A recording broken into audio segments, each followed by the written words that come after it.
Good morning students, I am Dr. Priyanka Bhaleram and welcome to my YouTube channel Royal Educational Services। आज जैसे कि मैं group theory को ही continue कर रही हूँ, ग्रुप थ्योरी की ही कुछ थ्योरम्स है जो बहुत इंपॉर्टेंट है, तो हम उसी को आज देखते हैं। जैसे मेरे प्रीवियस लेक्चर में मैंने आपको साइक्लिक जो ग्रुप है उसको बताया था और सब ग्रुप के बारे में भी मैं आपको बता चुकी हूँ। आज जो मैं आपको थ्योरम करवा रही हूँ वो है एवरी सब group of a cyclic group is cyclic. ये थ्योरम बोलती है कि साइक्लिक ग्रुप का हर एक जो सब ग्रुप है वो साइक्लिक होता है। ठीक है, तो साइक्लिक की डेफिनेशन मैंने आपको बताई थी। इसमें जो पावर, इंटीग्रल पावर में इसमें जो एलिमेंट होते हैं ना साइक्लिक के, वो पावर में होते हैं, जैसे a to the power r, a to the power n, a to the power m के। ठीक है, अब सब ग्रुप की भी मैंने आपको कंडीशंस बताई थी कि सब ग्रुप क्या होता है। ठीक है, तो हम इस थ्योरम को प्रूव करते हैं। तो प्रूव करने के लिए सबसे पहले हमको क्या मानना पड़ेगा, जो हमारा ग्रुप G है उसको हमें बोलना पड़ेगा कि वो एक साइक्लिक ग्रुप है। तो वही चीज यहाँ पर मैंने लेके रखी है, let G equals to curly bracket में A be a cyclic group.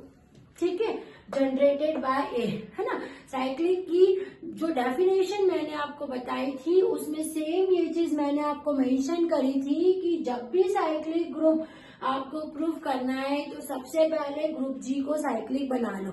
ठीक है, let G equals to curly bracket में a b a cyclic group generated by a से बना है ना ये, इसलिए अब हमें क्या करना था, इस जी का सब ग्रुप को प्रूव करना है। और सब ग्रुप को किससे डिनोट करते हैं, सब ग्रुप को हमेशा एच से डिनोट किया जाता है। ठीक है, तो वहां पर ले लो कि if H is equals to जी।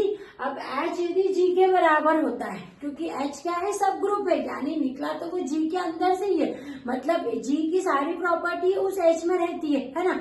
तो यदि एच बराबर जी है, इसका मतलब जी तो अपन ने माना था साइक्लिक है, इसका मतलब एच भी कैसा हो गया, आपका साइक्लिक हो गया। ठीक है, ये आपने यहाँ पर आपने पूरा लिख दिया। अब क्या करना है, अब इसके बाद में हम क्या लेते हैं, हमें तो क्या करना है कि हर एक सब ग्रुप है साइक्लिक ग्रुप का, उसको साइक्लिक प्रूव करना है, ना कि सब ग्रुप और ग्रुप जी को प्रूव करना है। साइक्लिक ग्रुप के सब ग्रुप को साइक्लिक शो करना है। ये तो आपने क्या करा, जी एक साइक्लिक ग्रुप लिया, उसका एक सब ग्रुप एच ले लिया और आपने बोल दिया कि वो साइक्लिक है। अब अपन साइक्लिक ग्रुप की कंडीशन पर जाते हैं।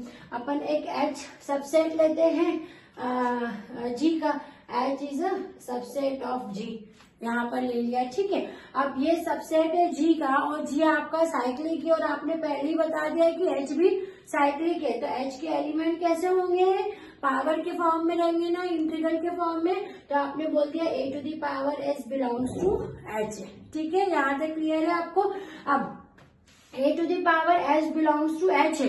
अब यदि पॉजिटिव नंबर उसके अंदर है तो उसका नेगेटिव तो होगा ही, तो a to the power minus h जो है वो भी एच के अंदर होगा। इसका मतलब एच के अंदर कैसे एलिमेंट आएंगे, पॉजिटिव भी आएंगे, पावर इंटीग्रल पावर और नेगेटिव इंटीग्रल पावर भी रहेगी।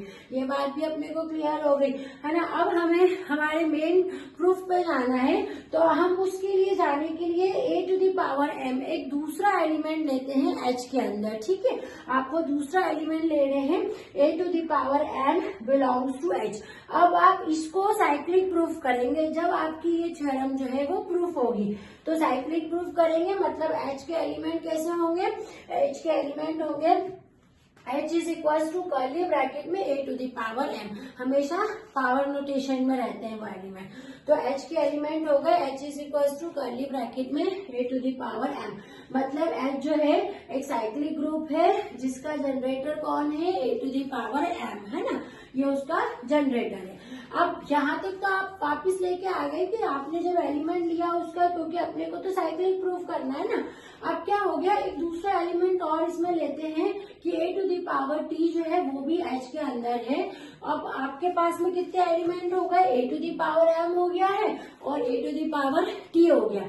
दो एलिमेंट आपके अंदर अभी एच में चल रहे हैं, तो इन दोनों के बीच का जो रिलेशन बताने के लिए आपको डिवीजन जो लेमा है, डिवीजन एल्गोरिथम जो है वो लगाना पड़ेगा, जिसमें आप क्या करेंगे, टी को एम से डिवाइड करेंगे। डिवीजन एल्गोरिथम, डिवीजन एल्गोरिथम आप जब लगाएंगे तो देखिए आप जब भी डिवाइड करते हैं तो उसमें डिविडेंड, रिमाइंडर और डिवाइजर, क्वेश्चन सब चीज आती है। यहाँ हमारे पास कोई नंबर नहीं है, ये हम अज्यूम कर रहे हैं कि हमने टी को एम से डिवाइड किया।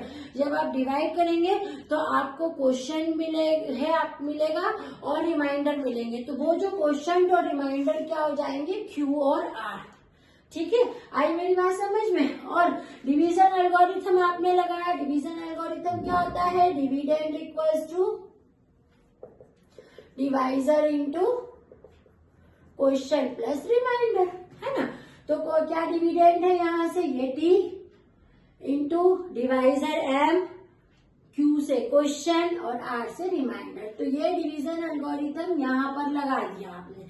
ठीक है, अब अपन क्या करते हैं, इसको आगे सॉल्व करते हैं। अब a to the power M तो ऑलरेडी एच के अंदर था, अब इसकी कितनी भी पावर चढ़ जाए, है ना, इसकी आर चढ़ जाए, क्यू चढ़ जाए, टी चढ़ जाए, तो जो भी एलिमेंट आएगा ना वो भी एच के अंदर होगा। अब वो अगर नेगेटिव में है तो वो नेगेटिव भी एच के अंदर रहेगा। ठीक है, अब क्या करते हैं, हमारे पास में ए टू दी पावर टी तो एलिमेंट है ही, और साथ में हमारे पास में ए to the power minus m q भी एक एलिमेंट है।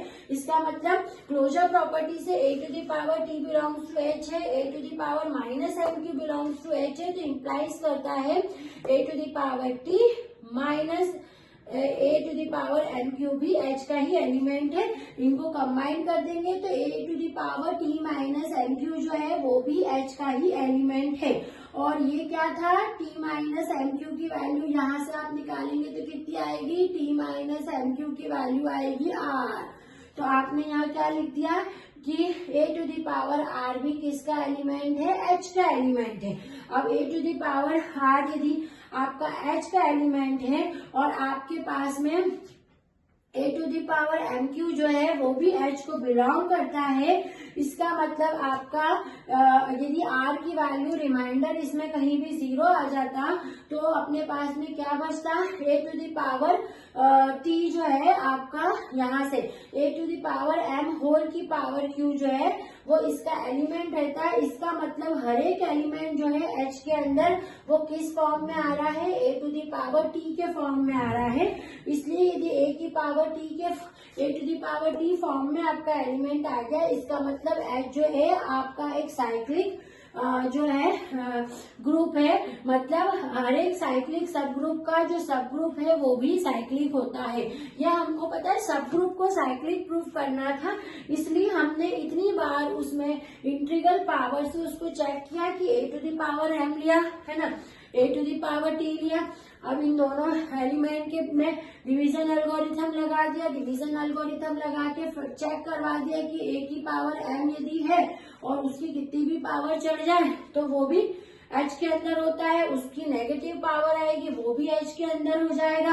अब एक ये एलिमेंट हो गया और ये एलिमेंट हो गया, तो इसका जो रिलेशन है एक क्लोजर प्रॉपर्टी से a to the power t minus m q भी एच का हो गया। और इसकी पावर कितनी है, ये कितनी वैल्यू आर है, मतलब ए टू दी पावर आर जो है वो आपके यहाँ पर एच में वो एच का आपका एलिमेंट हो गया। अब a to the power r h का एलिमेंट हो गया और हमारे पास already a to the power m हमने लेके ही चला था कि वो एच का एलिमेंट है। इसका मतलब एच जो है वो एक साइक्लिक सब ग्रुप है। किसी भी साइक्लिक सब ग्रुप का जो कोई भी साइक्लिक जो ग्रुप है उसका जो सब ग्रुप होता है वो एक साइक्लिक सब ग्रुप है।